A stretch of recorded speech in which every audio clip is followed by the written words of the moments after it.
Tita. Tita Andra? Anong problema mo, Leo? Siya ang tindero ng street food. Anong Tita Andrea? Gagawin ba ito ng kamag-anak mo? Baka nakalimutan niya. Matagal mo nang hiniwalayan ang kanyang malamig na tiyuhin at wala kang nakuha. Hindi na ako ang Tita Andrea niya. Tawagin mo ako kahit ano. Dito, kainin mo to. Huwag kang kumain ng sobra para sa hapunan.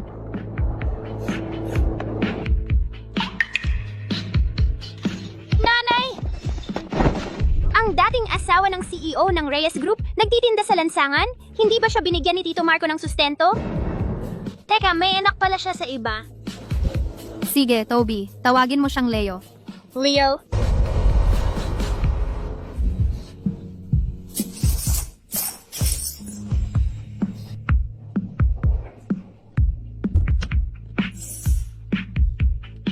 Sasabihin ba niya sa lalaking iyon? Kalimutan mo. Ano naman kung malaman niya? Wala na kami.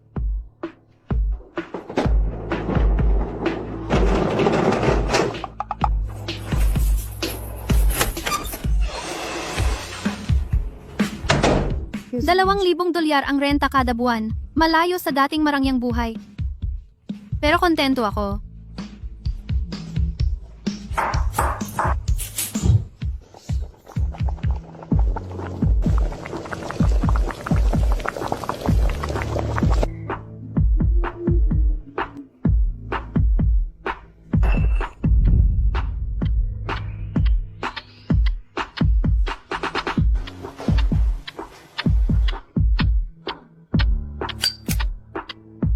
Bumalik ka na? Ano yung nasa kamay mo? Pagkain. Hindi ko talaga dapat ipakita kay Tito Marco ito. Iisipin niyang mura lang at itatapon lang niya.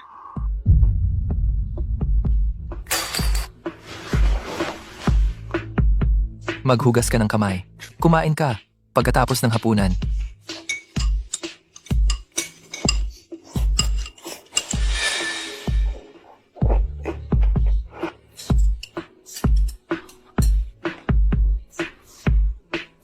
Ang pamilya Reyes ay hindi duwag. Sabihin mo ang nasa isip mo.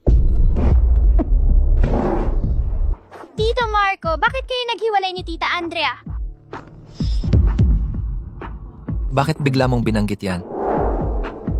Wala. Nagtatanong lang. Hindi mo maiintindihan ang mga bagay ng matatanda. Sabihin mo, saan mo siya nakita?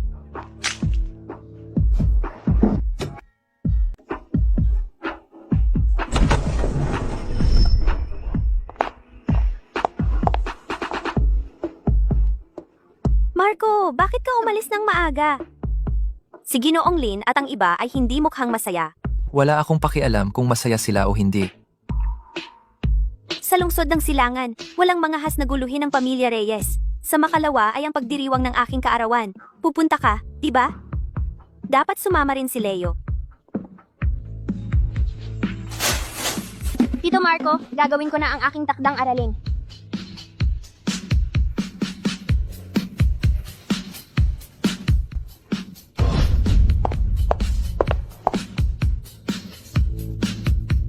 Kung wala ng iba, maari ka nang umalis. Kung mas naiinip ka, mas nagiging kontraproduktibo ito. Maaari akong maghintay. Aalis na ako. Ipapadala ng aking asistente ang imbitasyon para sa kaarawan. Dapat kang pumunta.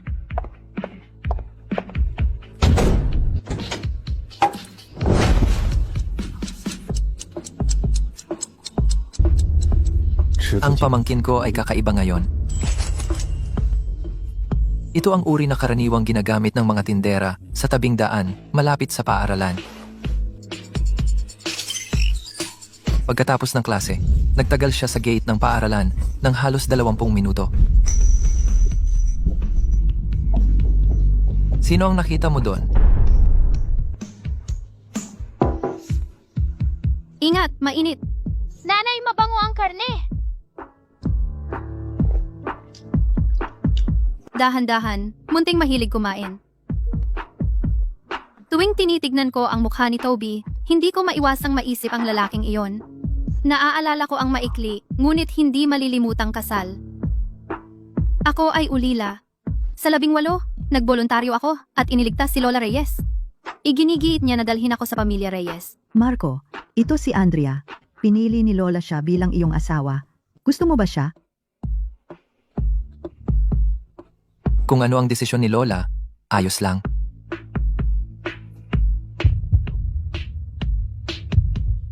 Sa sandaling iyon, walang muwang kong naisip na ito ang simula ng isang magandang pagtutugma. Ngunit ang buhay may asawa ay lubos na naiiba sa aking naisip. Siya ay wala sa halos buong taon. Halos ilang beses lang kami nagkikita sa isang taon. Hey! Sinubukan ko rin ang aking makakaya.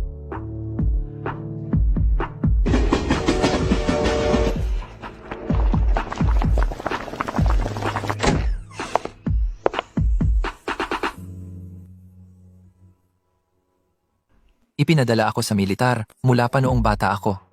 Nasanay akong mag-isa. Hindi ko talaga alam kung paano maging mabuti sa isang tao. Mangyaring pasensyahan mo ako. Babawi ako sa iyo. Sa hinaharap. Ngunit hindi ko inaasahan. Nakapagbakasyon? Ito pala ay isa sa ilang mainit na sandali sa aming kasal. Wala na si Lola Reyes ngayon. Isang ulila na kumakapit pa sa pamilya Reyes. Siya ay malayo sa antas niya. Si Marco ay halos ilang beses lang umuuwi sa isang taon. Malinaw na wala siyang pakialam sa kanya. Hindi man lang siya mabigyan ng anak. Pagod na ako. Maghiwalay na tayo.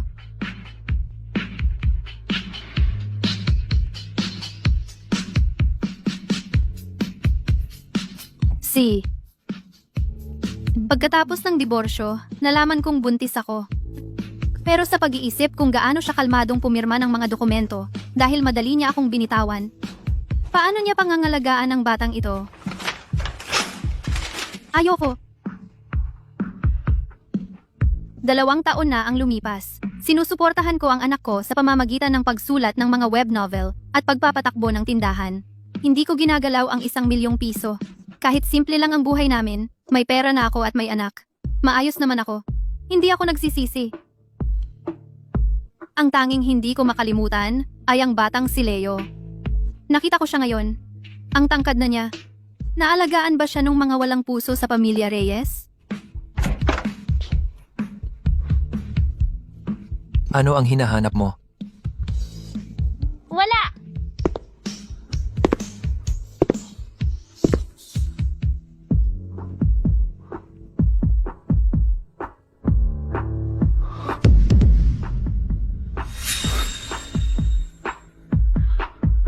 Ang sulat kamay na ito.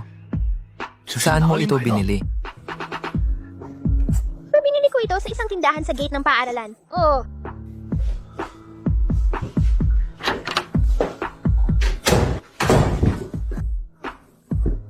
Buti na lang. Muntik nang matapon lahat. Hindi ko siya masasabihan. Noong narito pa si Tita Andrea, si Tito Marco ay hindi umuuwi. Ako lang ang kasama niyang manood ng cartoons, magtayo ng blocks, manghuli ng paru-paro. Iyon lang ang oras nang ngumingiti siyang parang gasuklay na buwan. Pagkaalis ni Tita Andrea, si Tito Marco ay naging mas malamig at lumala pa ang kanyang ugali. Hindi ko talaga siya papayag na awayin pa si Tita Andrea. Kaya ang batang iyon ay anak ni Tita Andrea. Ang galing! Gusto ko rin ng kapatid na lalaki.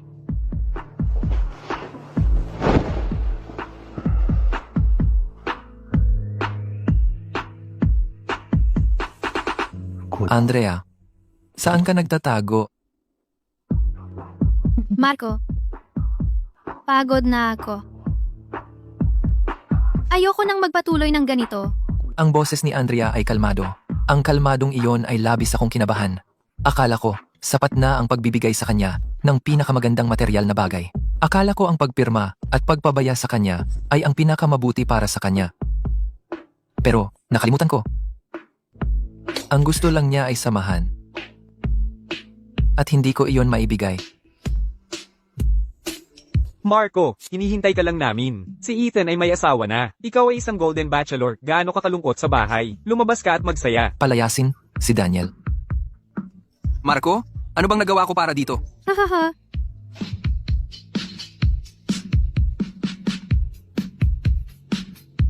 Bakit kayo naghiwalay ni Tita Andrea? Hindi magtatanong ng ganyan si Leo nang walang dahilan. Tiyak na nakita niya ito sa isang lugar.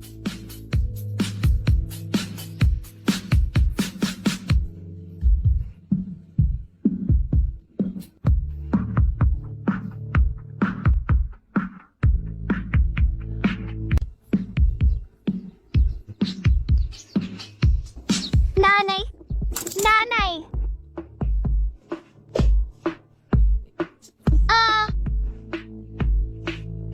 Gising na ang munting antukin. Gutom ka ba? Gutom! Karne!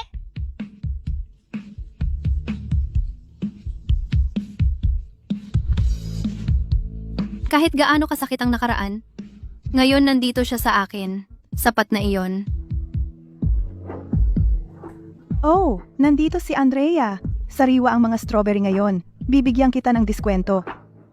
Salamat, Maam.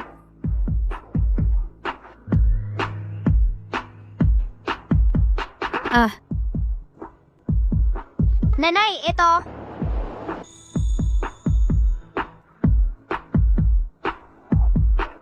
Toby, sa susunod na lang nating bilhin, okay?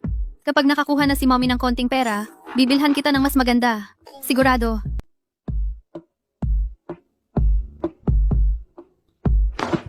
Oh! Leo, gising ka na. Nasaan ang Tito Marco mo? Hindi ko alam. Binibining Garcia, maaga pong pumasok sa opisina si Sir dahil sa emergency. Ganun ba, Leo? Bukas ang birthday party ko. Kailangan mong pumunta. Nag-ayos ako ng maraming masasarap na pagkain at imported na mga laruan para sa'yo. Hindi, busy ako. Ano naman ang gagawin mo sa weekend? Takdang aralin! Nako, peke na peke ang ngiti niya. Hindi siya makakapantay kahit isang hibla ng buhok ni Tita Andrea. Tanging ang ngiti ni Tita Andrea ang kasing ganda ng gasuklay na buwan. Hindi kasi, ngayon Sabado, pupunta ako kay Tita Andrea at gusto ko ring makita ang aking cute na nakababatang kapatid na si Toby. 87 piso at 30 sentimo lang. Malayo pa yan para makabili ng regalo para kay Toby.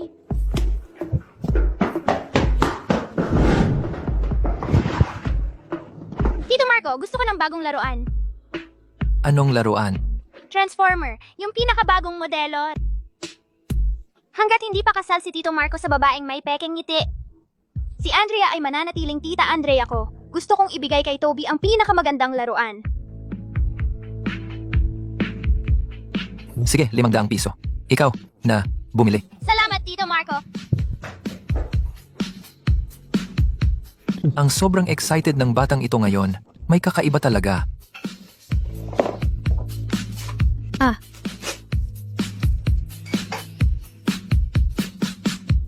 Yung pagkunot ng noo niya kapag nakatutok, kamukhang kamukha ni Marco. Yung pusong malamig.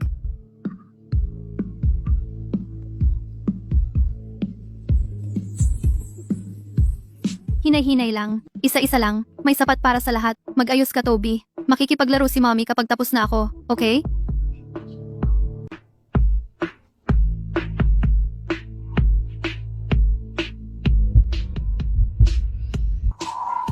Leo, Gusto mo ba ibinigay ito sa iyo ni Leo? Toby, ano ang sasabihin mo kay Leo? Salamat, Leo.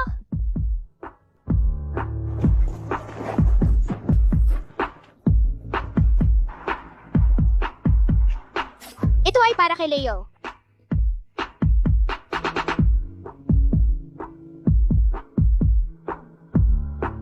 Salamat, Toby. Tita Andrea, maaari ba akong makipaglaro kay Toby saglit, Binibining Santos? Siyempre, maaari. Pagkatapos, tulungan mo akong alagaan si Toby. Kailangan ko munang matapos ibenta ang mga ito. Sige!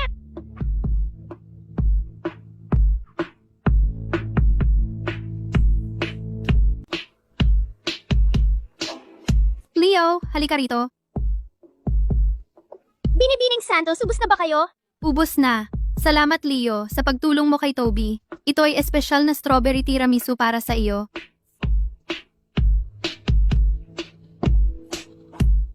Salamat, Binibining Santos. Leo, pwede mo bang ipangako sa akin?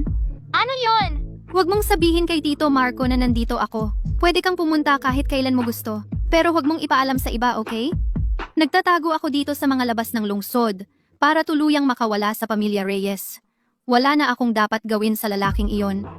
Okay, sumusumpa ako, hindi ko sasabihin.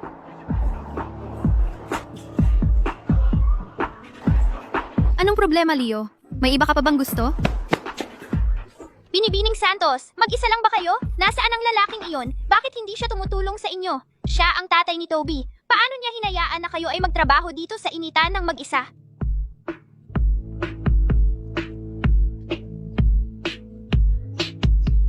Wala nang iba. Wala kang tatay? Bakit naman? Sino ang nag-aalaga sa'yo? Kaya ko namang alagaan ang sarili namin. Sige, huwag ka nang mag-alala sa mga bagay ng matatanda. Umuwi ka ng maaga. Huwag mong ipag-alala ang pamilya mo. Wala silang pakialam. Si tatay at nanay ay laging wala sa bahay. Si Tito Marco, trabaho lang ang inaatupag. Sa malaking bahay na yan, ako lang at ang yaya. Wala namang nag-aalaga sa akin. Noong naroroon pa si Lola Reyes, si Leo ay isang munting prinsipe, sentro ng atensyon. Ngayong wala na si Lola, kung gaano siya kalungkot sa malamig na mansyon na mag-isa. Kaya, gusto mo bang sumama sa akin? May hotpot kami ngayong gabi. Talaga, gusto ko! Gamitin mo ang smartwatch mo para ipaalam sa kanila, para hindi ka hanapin ng iyong Tito Marco. Sabihin mo lang na nasa bahay ka ng kaibigan. Martha, pupunta ako sa kaibigan ko para sa hotpot. Uwi ako ng gabi, huwag mo akong hanapin.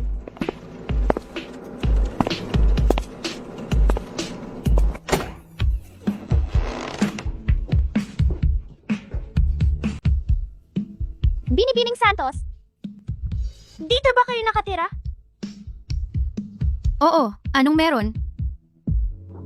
Hindi kasing laki ng lugar na ito ang silid aparador sa mansyon ng mga Reyes. Iniisip ko lang mas maganda ito kaysa sa bahay. Leo, maglaro ka!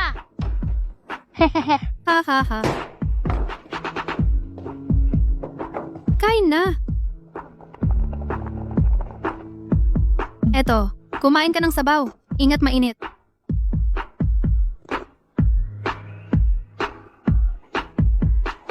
Wow, ang sarap! Mas masarap pa ng 100 beses kaysa sa ginagawa ng mga chef na may bituin ng Michelin sa bahay!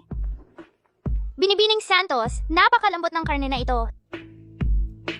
Leo, nakatira ka ba ngayon kasama ang Tito Marco mo? Oo, nasa ibang bansa sina nanay at tatay buong taon. Ako lang at si Tito Marco ang nasa bahay. Mabuti naman. Binibining Santos, na-miss mo ba si Tito Marco? Bakit mo na itanong yan? Kasi sa tingin ko, talagang na-miss ka ni Tito Marco. Simula nung umalis ka, araw-araw siyang mainitin ng ulo. Hindi na siyang ngumingiti. Grabe na talaga ang init ng ulo niya. Isang beses, nagising ako sa gabi para umihi. Tapos nakita ko siyang mag-isa, nakapatay ang ilaw, nakaupo sa sala, at nagiinom ng maraming alak. Sa tingin ko, talagang na-miss ka niya. Pero ang tigas ng ulo niya, ayaw aminin. Siguro. Pero ano naman? May gap sa pagitan natin na hindi natin kayang lampasan. Ang pagmamiss lang ay hindi sapat para ibalik tayo sa dati. Komplikado ang mga bagay-bagay ng matatanda. Masyado ka pang bata para maintindihan. Eto, kumain ka ng shrimp balls. Kailangan kong humanap ng paraan para mapagsama si Tito Marco at si Tita Andrea ulit.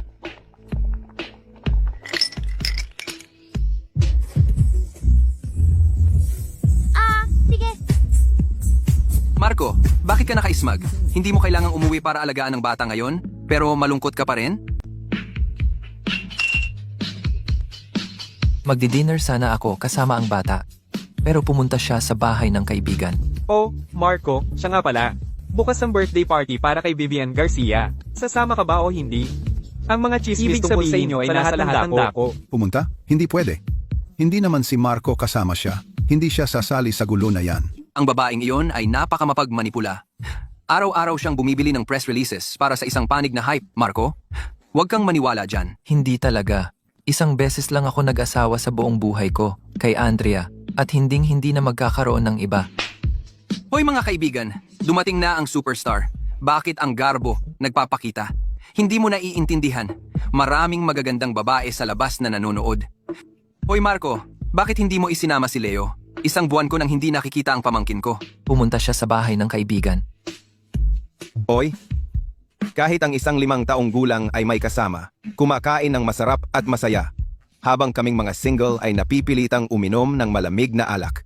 Oh, tumahimik ka. Mas malala pa nga ang sitwasyon ko. Ang nanay ko lagi akong pinapa-blind date. Noong isang beses, yung babae ay kamukha ni. Hindi ko na kaya. Haha. Si Marco ang pinakamahusay. May asawa na siya dati, kaya hindi siya pinipressure ng pamilya. Hoy, tumahimik ka.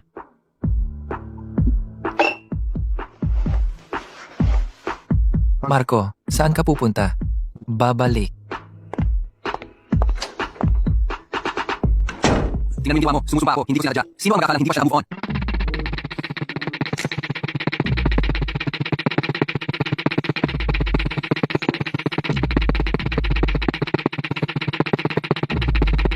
Seryoso, syempre hindi pa.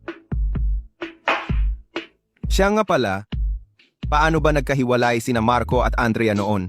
Akala ko maganda ang relasyon nila. Sino ba ang nakakaalam? Si Marco ay sobrang tahimik, hindi nagsasalita. Pero pag alis ni Andrea, talaga namang nagbago siya.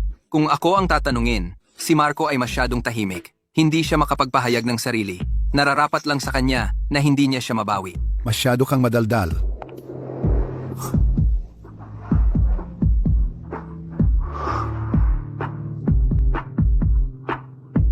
Sa araw na pinakasalan ko si Andrea, nakasuot siya ng puting damit pangkasal.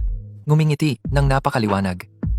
Noong nagpalitan kami ng singsing, ang kanyang mga daliri ay manipis at malambot, medyo nanginginig. Gusto kong magsabi ng isang bagay, pero hindi ko alam kung ano ang sasabihin. Ngunit sa mga sumunod na araw, mas madalas kaming magkalayo kaysa magkasama. Akala ko, naiintindihan niya ang puso ko, ngunit nakalimutan ko na kailangan din niya ng kasama. Diborsyo. Noong natauhan ako, pagod na siya. Sabi niya gusto niya ng diborsyo. Blanko ang isip ko.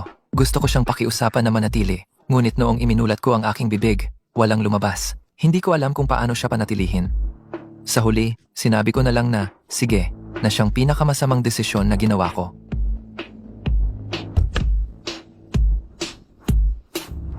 Sunduin si Leo. Opo, sir.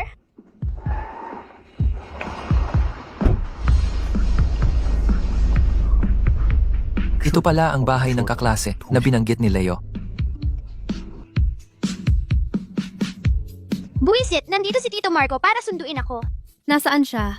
Sa pintuan, Binibining Santos. Huwag kang lumabas. Ako na lang ang bababa. Ingat! Toby, pupuntahan kita ulit bukas. Paalam, Leo! Sa baba, isang itim na Rolls Royce ang tahimik na nakapark sa ilalim ng ilaw. Hindi ko makita kung sino ang nasa loob. Ngunit ang puso ko ay biglang kumabog, nang hindi mapigilan. Nasa baba siya, direkta sa harapan ko.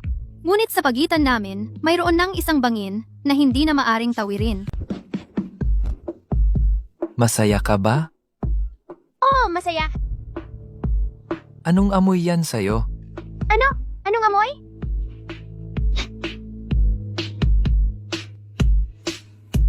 Ano ang kinain mo ngayong gabi? Ito, nilagang manok sa gata na ginawa ng nanay ng kaklase ko. Ang sarap! Sinong kaklase? Timmy! Bakit hindi ko naaalala si Timmy sa klase mo? Siya, bagong lipat. Talaga? Bakit ang amoy na ito ay nagpapaalala sa akin ng taong iyon?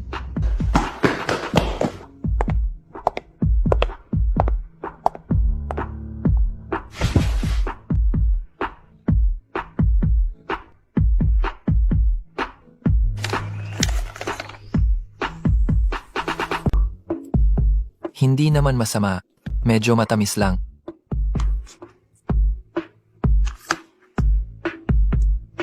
Dati gustong-gusto ni Andrea gumawa ng mga panghimagas.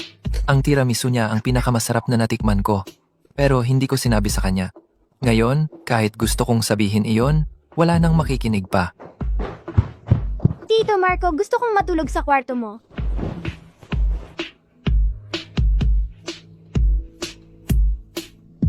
Hindi ko masabi. Paano kung malaman ni Tito Marco at magalit? Paano kung hindi na niya ako payagang makita sina Tita Andrea at Toby?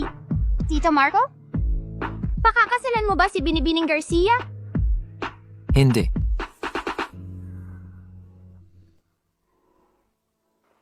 Paano kung bumalik si Tita Andrea? Pakakasalan mo ba siya muli? Hindi siya babalik. Matulog ka na. Oo, tama. Ang kakaiba ng mga matatanda. Halata naman na gusto ba nila ang isa't isa? Bakit sila hiwalay? Kailangan kong makahanap ng paraan para magkita sina Tito Marco at Tita Andrea. Hindi siya babalik. Pero bakit ang sakit pa rin ng puso ko? Parang sasabog na. Tito Marco, gusto ko pong bumili ng phone para sa bata. Yung klase na pwedeng mag-install ng kwentuhan. Meron ng kaklasikong si Chin lang. Gusto ko rin. Pwede? Hindi ba sapat ang smartwatch? Hindi sapat. Sa kwentuhan, pwedeng magpadala ng voice message at mag-video call. Pwede ring magdagdag ng kaibigan. Parang ang kakaiba ng kilos ng batang ito kamakailan. Sige, sasamahan kita mamaya para bumili. Pero 1 oras lang kada araw ang pwedeng gamitin. Kukunin ko ito sa natitirang oras. Yay! Salamat, Tito Marco! Tingnan mo, ang ganda ng pink na phone na ito. Bakit pink?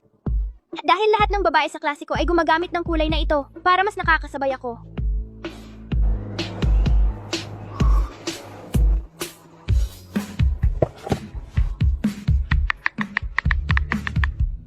Ngayong gabi ang birthday party ni Vivian. Pupunta ka ba? Hindi, may gagawin akong takdang aralin. Noong nakaraang linggo, ginamit mo itong dahilan para laktawan ang aralin sa piano. Tapos na ba ang mga final exam mo? Tapos na? Tito Marco, ayaw ko talagang pumunta. Ayaw ko talaga sa BBI Garcia. Bawat tingin niya sa akin, parang gusto niya akong kainin ng buhay. Ang peke ng ngiti niya, mas mukhang totoo pa ang iyak.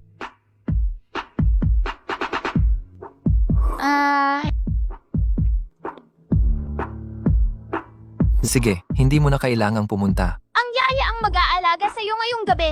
Oh.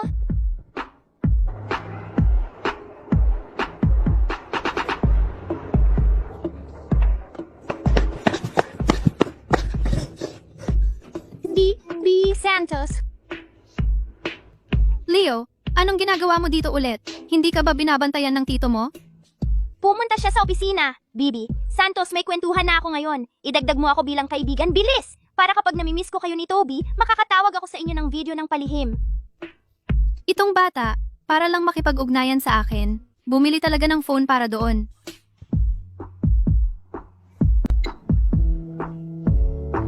Pwede mo akong idagdag. Pero bawal mong malaman ni Tito Marco, okay? Oh, papalitan ko ang contact name mo sa Timmy. Psk! Ang talas ng batang ito. Leo! Namiss mo ako, Toby? Oh.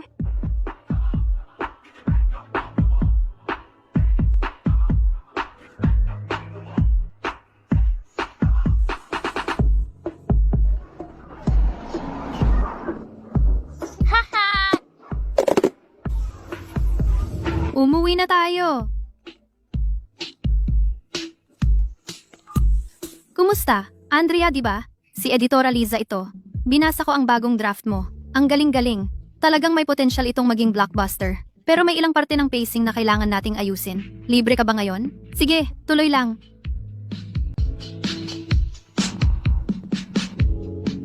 Ikaw ba ay manunulat, Binibining Santos? Medyo, nagsusulat ako ng mga web novel. Wow, ang galing! Ano ang sinusulat mo? Pwede ko bang basahin? Masyado ka pang bata para diyan. Hintayin mo hanggang tumanda ka. Ngayon, magpakabutihin ka. Gagawa ako ng sopas ng pansit na may kamatis at baka mamaya.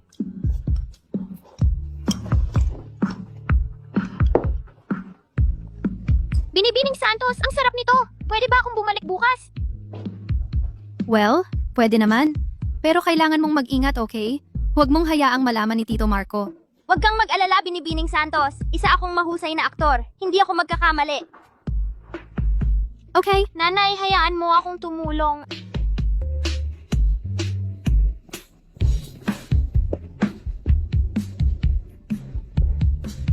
Bakit wala pa si Marco? Wala ba siyang respeto sa akin?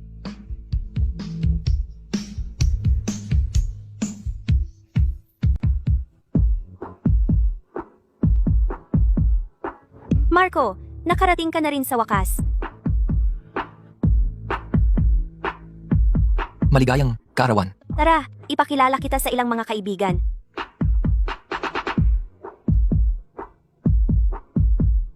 Marco, matigas kang nuwes, pero malalampasan din kita. Binibining Garcia, may nakita akong kahina-hinala. Kakarinig ko lang mula sa driver ng mga Reyes na ang batang si Leo ay pumupunta sa isang lumang lugar araw-araw. Sabi niya, bumibisita sa kaklase. Mukhang kahina-hinala si Ginoong Reyes Aling lumang lugar? sa silangang bahagi. Ang tawag dito ay maligayang parang. Ang batang si Leo, halos hindi man lang ako kinakausap. Bakit siya pupunta sa isang basurang lugar na ganyan? Tingnan mo, alamin kung sino ang nakatira sa maligayang parang. Naunawaan. Uuwi na, sir?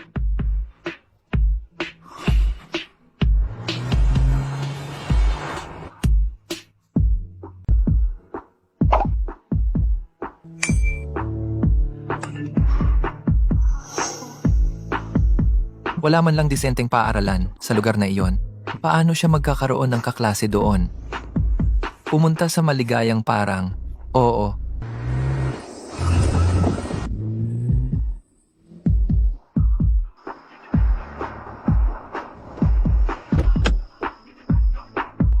Bakit pumunta si Leo sa ganitong lugar? Sino ang kanyang makikita?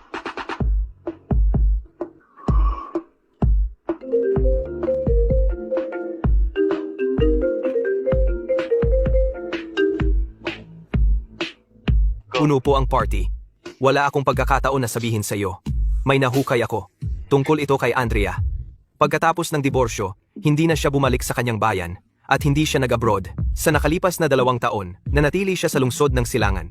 May maliliit na deposito na pumapasok sa kanyang account. Mukhang nagpapatakbo siya ng maliit na negosyo sa tindahan. Ano ang eksaktong address? Iniimbestigahan pa ito. Ngunit batay sa kanyang mga record ng pagbili ng groceries, malamang na nagtatago siya sa paligid ng silangang bahagi. Hindi na kailangang suriin. Alam ko kung nasaan siya. Marco, gusto mo pa ba siyang hanapin? Hindi ba kayo nag-divorce noon pa?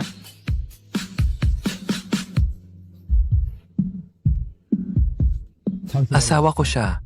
Hiwalay na kami. Pero hindi pa pinal. Mas gugustuhin pa niyang tumira sa lugar na ito kaysa lumapit sa akin. Kung pupunta ako doon ngayon, tiyak na matatakot siya at tatakas. Andrea, gusto kong makita kung gaano kakatagal makakapagtago sa akin.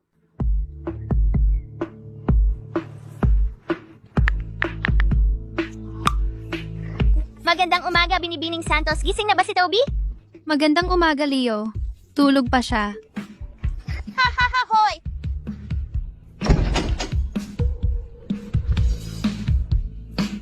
Anong ginagawa mo? Wala. Tinitingnan lang ang oras. Ibigay mo sa akin ang cellphone mo. Nagkasundo tayo kahapon na 1 oras lang kada araw. Bakit umaga pa rin? Ibigay mo na sa akin.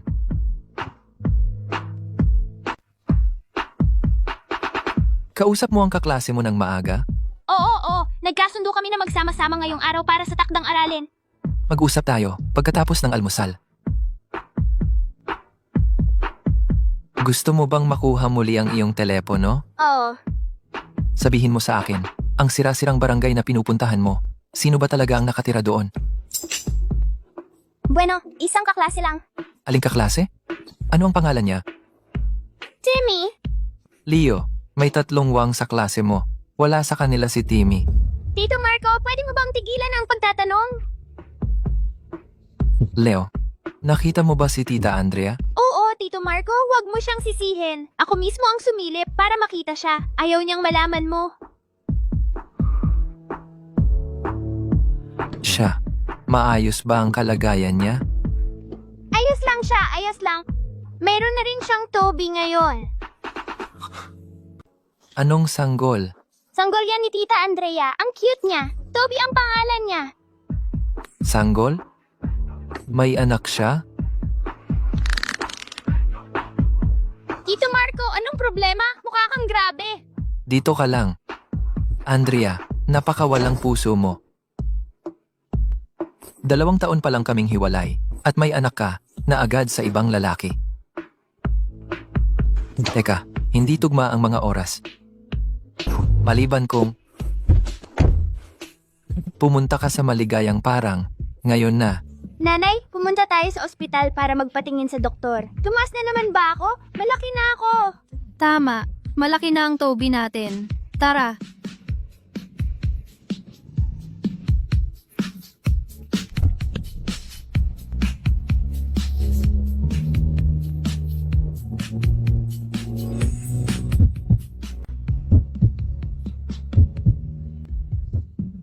Akin siya. Wala nang tatakas ngayon. Isang sikreto kong itinago sa loob ng 2 taon. Nalaman din niya sa huli. Nanay, sino ang lalaking ito? Bakit niya tayo hinaharangan? Andrea, sagutin mo ako. Anak ko ba siya?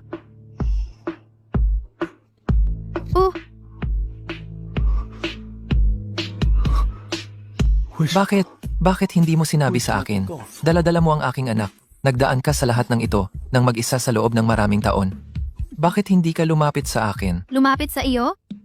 Marco, sino ba ang hindi man lang lumingon at pumirma sa mga papeles ng diborsyo nang napakadali? Sino ang hindi nagsabi ng kahit isang salita na nagmamakaawa sa akin na manatili? Bakit ako babalik sa iyo para lang mapahiya? Pasensya na, Andrea. Kasalanan ko lahat. Kayong dalawa ay dumaan sa napakaraming pagsubok sa 2 taon na ito. Okay naman kami. Kaya kong palakihin siya ng mag-isa. Alam kong kaya mo, pero ako ang tatay niya. Trabaho ko, to, bilang tatay. Hindi mo. Hiwalay na tayo. Pinagdalhan ko siya ng 10 buwan at pinalaki mag-isa sa loob ng 2 taon. Wala siyang kinalaman sa iyo, Marco. Masisi mo ako, Andrea. Kapuotan mo ako. Pero hindi mo maaalis ang karapatan kong maging ama. Dugot laman ko siya. Hindi ako bibitaw, kahit mamatay ako. Marco, bitawan mo ako. Baliw ka ba? Hindi ako bibitaw. Pakinggan mo muna ako. Waa! Bitawan mo ang nanay ko. Masamang tao. Inaapi mo ang nanay ko. Ayoko sa'yo.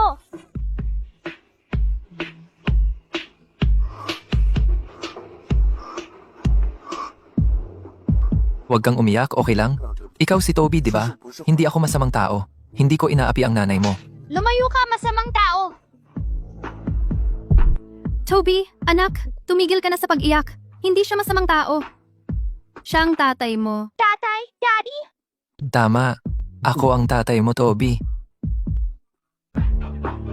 Tatay mo ako. Nanay, totoo ba na siya ang tatay ko? Lahat ng ibang bata may tatay. May tatay din ba si Toby? Oo. Tatay mo siya. Tatay, buhati mo ako. Pasensya na, anak. Huli na si tatay. Nag-iisa ako sa ibang bansa, nagtiis sa bawat araw, at gabing buntis ako. Nag-iisa sa malamig na delivery bed, sumisigaw sa sakit, hinahawakan si Toby na nilalagnat sa gitna ng gabi. Umiyak ako nang walang magawa sa ER. At ngayon, magpapaumanhin ka lang sa pagiging huli? Anong karapatan mo, Marco?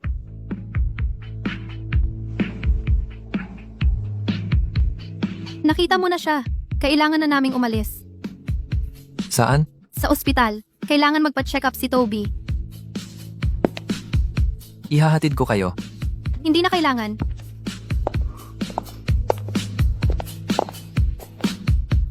Teka, Andrea, hanggang kailan mo ako iiwasan? Andrea, hanggang kailan mo ako iiwasan? Hindi kita iniiwasan. Wala na tayo sa isa't isa.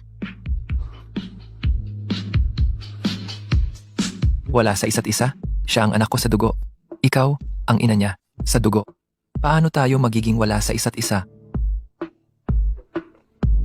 Ginoong Reyes, siguradong pumipili ka ng naaalala. Maliwanag itong nakasulat sa mga papeles ng diborsyo. Legal na tayong mga estranghero. Sige, magpakasal tayong muli. Kumuha tayo ng lisensya sa kasal ngayon. Anong sinabi mo? Sinabi kong magpakasal muli. Marco, may mali ka bang naunawaan? Kailangan ng dalawa para magpakasal muli. Hindi ito bagay na maaari mong iutos sa isang salita, Ginoong CEO. Noon, ikaw ang nag-iwan sa amin. Sabihin mo sa akin kung ano ang kailangan para pumayag ka. Mas gugustuhin ko pang mamatay. Dahil ayaw kong pagdaanan ang mga madidilim at walang pag-asang mga araw muli. Alam mo ba kung ano ang naging buhay ko sa pamilya Reyes? Halos wala ka sa bahay. Mag-isa lang ako, parang isang ibong nakakulong. Nakakulong sa malamig at malungkot na mansyon. Hinarap ko lahat ng kanilang mga pang-aasar, harapan at patalikod. Sinabi nila na ako'y nag-asawa ng mas mataas. Na hindi kita karapat-dapat, Marco. Naghintay ako sa iyong pag-uwi, paulit-ulit. Ngunit sa bawat pagbalik mo, nagmamadali ka. Ni hindi ka naupo para kumain ng buo kasama ko. Hindi ko alam kung mahalaga ba talaga ako sa iyo. Marco, pagod na ako. Pagod na ako.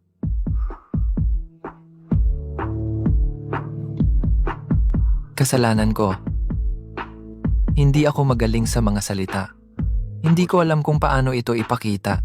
Akala ko ang pagbibigay sa iyo ng lahat ng material ay paraan ng pagmamahal. Akala ko mararamdaman mo na mahal kita. Sobra akong mayabang. Andrea, sa nakaraang 2 taon, hindi kita nakalimutan kahit isang araw. Tuwing gabi, binubuksan ko ang iyong kwentuhan. At tumititig na parang baliw sa lahat ng mga mensaheng hindi mo sinagot. Gusto kitang puntahan ng walang bilang, pero natatakot ako na kamuhian mo ako. Pinilit kong pakawalan ka, ibigay ang gusto mo, pero hindi ko kaya. Hindi talaga ako mabubuhay kung wala ka. Nanay, huwag kang umiyak. Nagiging mabuti ako. Tatay, huwag ka ring umiyak.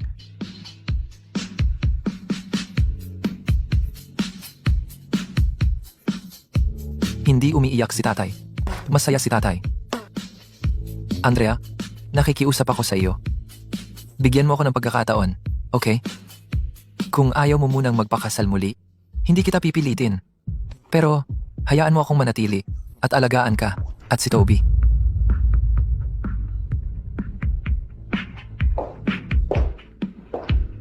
Oh, ano itong kwentong paawa?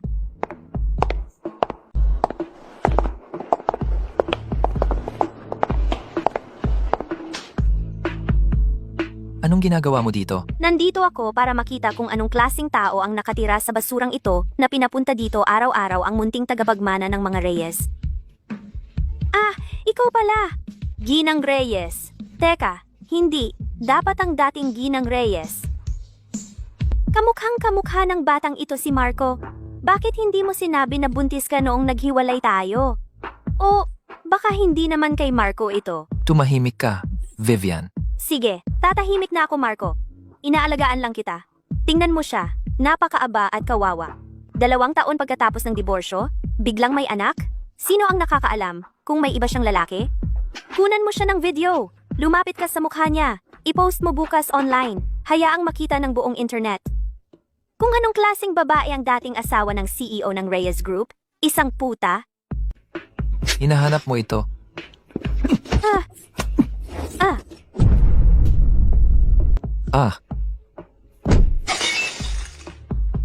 Lumabas ka.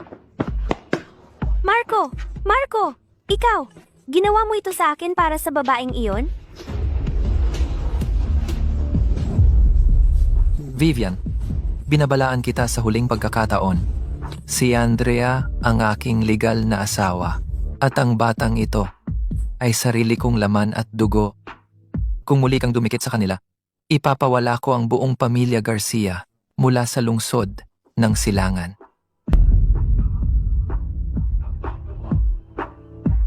Marco, nababaliw ka na ba? Ipagwawalang bahala mo ang pamilya Garcia para sa kanya? Ang aming mga pamilya ay may bilyon-bilyong pisong ugnayan sa negosyo. Para sa walang kwentang negosyo ng pamilya Garcia, maaari naming kanselahin ito anumang oras. Sa tingin mo ba talagang kailangan ng Reyes Group ang pera mo? At isa pa, Huwag kang kumilos na parang clown at lumapit sa akin dahil ikaw at ako. Walang nakaraan, walang kasalukuyan, at hindi magkakaroon ng anumang hinaharap. Ha! Andrea, maghintay ka lang. Akala mo ba ang pagkakaroon ng anak ay panalo ka na? Maaga o huli, magsasawa si Marco sa iyo. Ako, si Marco Reyes, ay isang babae lang, ang pinakasalan si Andrea. At siya lang ang mag-iisa. Vivian, kung maglalakas loob ka pang magdulot ng gulo, wala akong pakialam na hukayin ang iyong madilim na nakaraan at ilagay ito sa mga trending na paksa bukas ng umaga. Binibining Garcia, umalis na tayo. Huwag mong guluhin si Ginoong Reyes.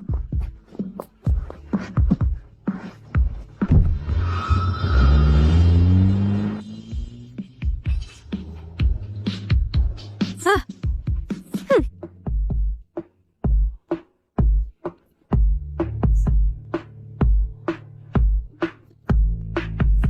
Natatakot ka?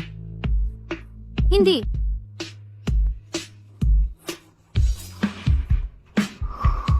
Huwag kang matakot. Nandito lang ako. Simula ngayon, sinumang maglakas loob na mang-api sa iyo at sa ating anak ay magbabayad para dito.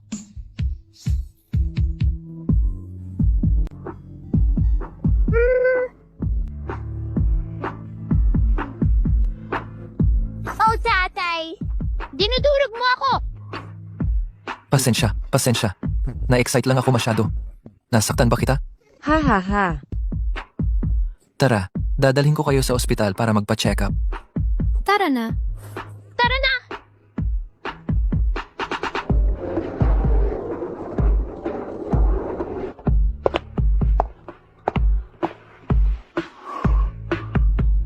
Tatay, kaya mo bang maging transformer? Kaya ko? Sinungaling, ang transformer ay mga metal na robot. Mabibili kita ng 100 limited edition transformer at ipapasunod ko silang lahat sa iyo. Wow, talaga? Hindi ako nagsisinungaling.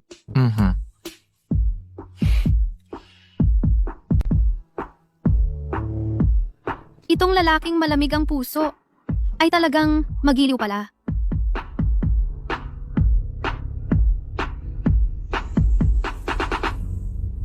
Bakit hindi mo ihinto ang sasakyan? Hindi ito ang daan pabalik sa maligayang parang. Akala mo ba papayagan pa kitang manirahan sa basurang iyon na walang bantay? Anong problema doon?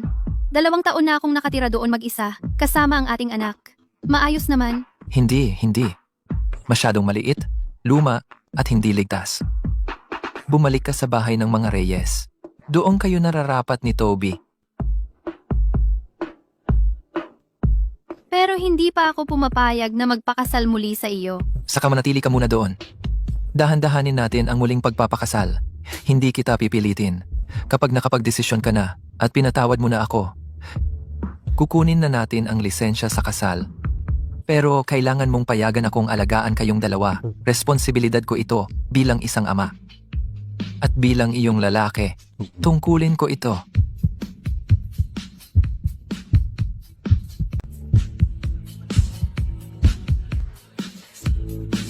Yehey! Pupunta tayo sa bahay ni tatay. Marami bang laruan sa bahay ni tatay? Kahit anong gusto mo, bibilhin ni tatay para sa iyo. Gusto ko ng transformer, 100. Sige, bibili ako ng 200. Sige, pwede kang manatili sa ngayon. Salamat, Andrea. Huwag kang mayabang. Pwede akong umalis kahit kailan. Hindi. Hindi na kita hahayaang umalis muli.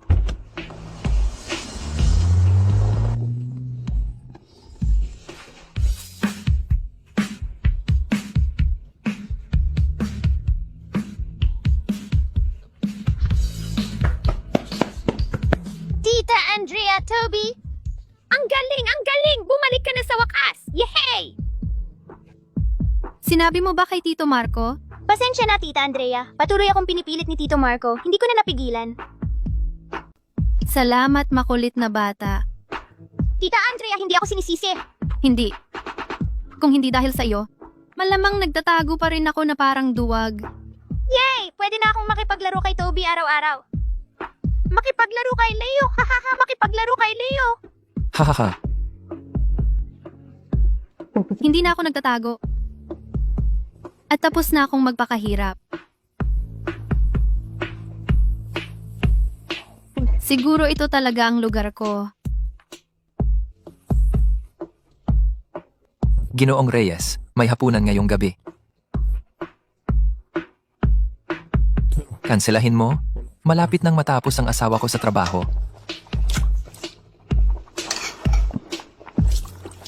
So, binili ni Snow White ang minahan ng 7 duwende. Hindi. Namuhay siyang masaya kasama nila. Hehehe.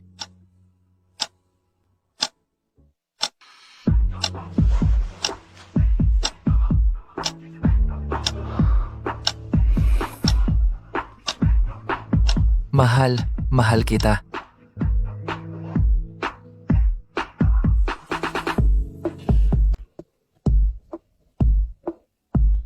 Ang mayabang na lalaking ito. Sa wakas natuto siyang magmahal ng pasimpleng paraan.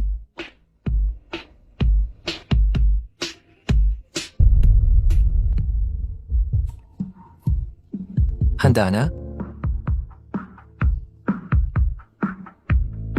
Handa na. Noong huling pumunta tayo dito, kinuha natin ang sertipiko ng diborsyo ng walang salita. Pero sa pagkakataong ito, ang kukunin natin ay ang sertipiko ng kasal natin. Hihihi. Ang daming nanonood. Hayaan mo sila. Gusto kong malaman ng buong mundo na ikaw, Andrea, ang aking legal na asawa. Tita Marco, ang corny naman. Ang corny ni tatay. Bata, anong alam mo? Ito ang romansa. Tara. Ha ha ha.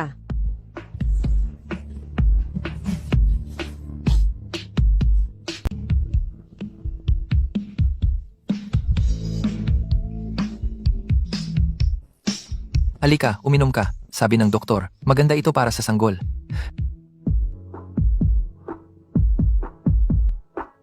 Gatas na naman? Ginoong CEO? Ginagawa mo akong baka. Sabi ng doktor, kailangan mo ng mas maraming calcium.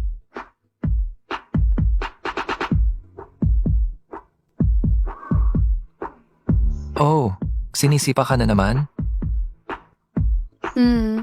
Ang munting ito ay malamang kasing makulit ni Toby. Hindi man lang tahimik. Hindi. Babae ito. Tiyak na matutulad siya sa iyo, mahinahon at tahimik, at talagang maganda. Paano mo nalaman na babae ito? Paano kung lalaki naman ito? Intuition. Munting prinsesa? Naghihintay si tatay dito para sa iyo. Marco, ang cheesy mo. Cheesy? Gusto mo pag ganito ako? Diba? Nanay, pagod na ako sa kakalaro. Buhatin mo ako.